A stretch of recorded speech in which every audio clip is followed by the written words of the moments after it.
देखते हुए सरकार की ओर से ये फैसला हुआ कि मैं स्वयं और मेरे संग केंद्रीय गृह सचिव मौके पर जाकर के इन वरिष्ठ नेताओं से मिले और हम ये सोच करके गए थे हम बड़ी विनम्रता से अपनी बात रखेंगे, तर्क रखेंगे कि सरकार से अगर चर्चा कर ली जाए बैठ करके तो ज्यादा बेहतर है। बहरहाल वहां पहुंचने पर हमें श्री राहुल गांधी जी ने ये आग्रह किया कि यदि सरकार संसद में चर्चा के लिए तैयार हो जाती है नीट और उसके साथ संबंधित शिक्षा संबंधित विषयों को लेकर के, तो वो तुरंत अपना धरना समाप्त कर देंगे। मैंने ये बात उनसे एक मर्तबा नहीं 2-3 बार पूछी।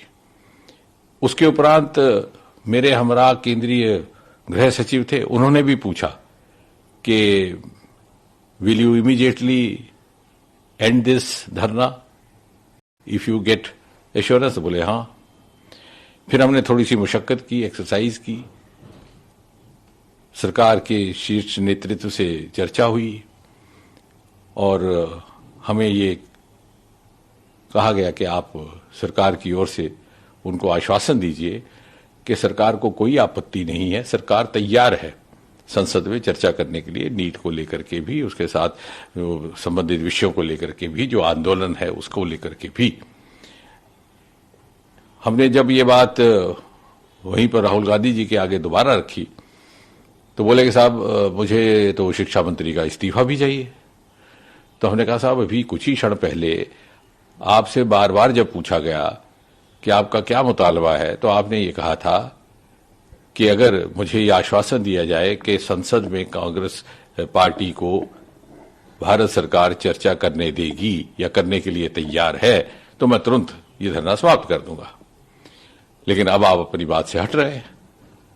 तो बोले साहब ये तो मेरी मर्जी है, मेरी मांगें बदल चुकी हैं।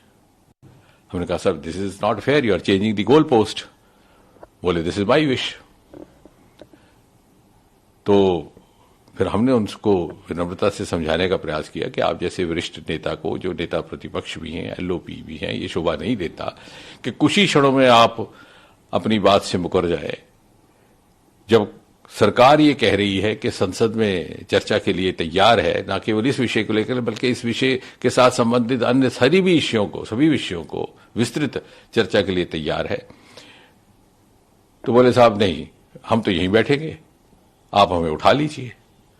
बोले साहब मैं तो आपसे चर्चा करने आया था बड़ी विनम्रता से, आपको उठाने का तो हमारा इरादा नहीं था, मैं तो सिर्फ आपसे ये अनुरोध करने आया था। लेकिन ऐसा लग रहा है कि आप शायद आप उस मूड में ही नहीं है कि आप कुछ वाया मीडिया या रास्ता निकाला जा सके। तो बोले आप जो मर्जी इसका निष्कर्ष निकालिए, मैं तो वही करूंगा जो मेरी मर्जी है। फिर गृह सचिव जी ने भी एक बात रखी कि साहब अगर आपको बैठना ही है धरने पर तो कम से कम इस जगह ना बैठिए, ये इससे बहुत असुविधा हो रही है जनसंधारण को। तो बोले ये भी मेरी मर्जी है। तो मुझे बड़े अफसोस के साथ कहना पड़ता है, ये बड़ा ही दुर्भाग्यपूर्ण है कि एलओपी का इस प्रकार का व्यवहार रहे कि वो अपने पक्ष को इतनी जल्दी बदलते हैं। और इसका अर्थ ये हुआ कि वो कन्फ्लिक्ट के मूड में है, वो चाहते ही नहीं कि सरकार के साथ सहयोग करके जनहित के विषयों पर चर्चा की जाए या जनहित के विषयों को आगे बढ़ाया जाए। वो ये मन बना करके आए हैं कि कन्फ्रंटेशन हो, कन्फ्लिक्ट हो, मुझे कोई मुद्दा मिले। लेकिन हम जानते हैं इस देश का आम इंसान, आम नागरिक इतनी समझ रखता है कि उस प्रकार की पॉलिटिकिंग में या इस तरह की राजनीतिक नौटंकी के झांसे में नहीं आने वाला। और जहां तक सरकार का ताल्लुक है, आपको स्मरण हुआ आज प्रातः ही प्रधानमंत्री जी ने बहुत स्पष्ट कहा है कि नीट और पेपर लीक इत्यादि विषयों के लेकर के जो लोग भी जिम्मेवार हैं उनके खिलाफ कड़ी से कड़ी कार्रवाई की जाएगी, की भी जा रही है। बहुत सारे लोग हिरासत में भी लिए गए हैं। ये एक ऐसा विषय है जिससे लगभग देश का हर प्रदेश मुतासिर हुआ है, प्रभावित हुआ है। और हम अपने बच्चों के साथ अन्याय नहीं होने देंगे, ना ही बर्दाश्त करेंगे। उसके बावजूद भी यदि विपक्ष और नेता प्रतिपक्ष सहयोग करने को तैयार नहीं है तो मुझे विश्वास है देश की जनता देख रही है, जिम्मेवारी उनकी रहेगी। Actually, what happened was that late this afternoon, we got to know that the Congress Party National President Shri Mallikarjun Kharge ji and some other senior leaders, like leader of his stature, and the LOP, and also a senior Congress leader, he said yes, he was ready to lift this dharna, to suspend this dharna, provided he was given an assurance that government was ready for a discussion in the parliament on the issue of NEET exam, the paper leakage, etc., all those issues related to this. So I told him, I said, okay, very, very humbly and very honestly, I told him, just give me some time. I'll have to do a small exercise for this. So I got in touch with the top leadership of the government, and then I was conveyed that on behalf of the government, I could assure Rahul Gandhi ji that government is ready to have a detailed discussion on NEET-related agitation, protest, also on all the other issues related to NEET. When I went back to Rahul ji with this message, he said, no, but I also want the resignation of the education minister. Then I politely tried to submit before him. I said, look here, this is not done. Now, this is not a gentlemanly behavior, because just a few minutes back you told me that if I got the assurance from the government that they were ready for a debate in parliament on the NEET and the education-related issues, you would call off your dharna immediately. But now you're saying no. No, he said, no, it's my wish. My demands have changed now. Then I told him, I said, this doesn't behove an LOP to change stance and change goalposts that frequently and just within a couple of minutes. He said, no, that's my wish. That might have been my demand till a few minutes ago, but my demands have now changed. I have now two demands.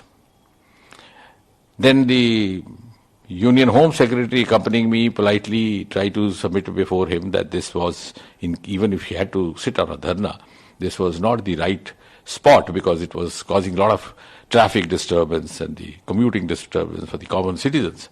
To which he replied, it is his wish where he sits and he doesn't need anybody's permission or anybody's advice on that. So we had no option but to leave the spot. It's very unfortunate. The leader of such stature, the LOP, has conducted himself like this. And I politely told him that means you are not in a mood to find a way out. You have made up your mind to have a confrontation. So be that as it, can't help it. And it's so unfortunate to come across something like this, particularly so when this morning itself Prime Minister Modi ji gave out a very candid assurance to the countrymen that nobody responsible for the paper leakage episodes will go scot-free. Not only that, he went on to say that the severest punishment would be accorded to the persons who are found involved in this. And he also said that we cannot compromise the future of our children at any cost, and we will not let that happen. And he also mentioned that this is a malaise which has now virtually affected not only the central government or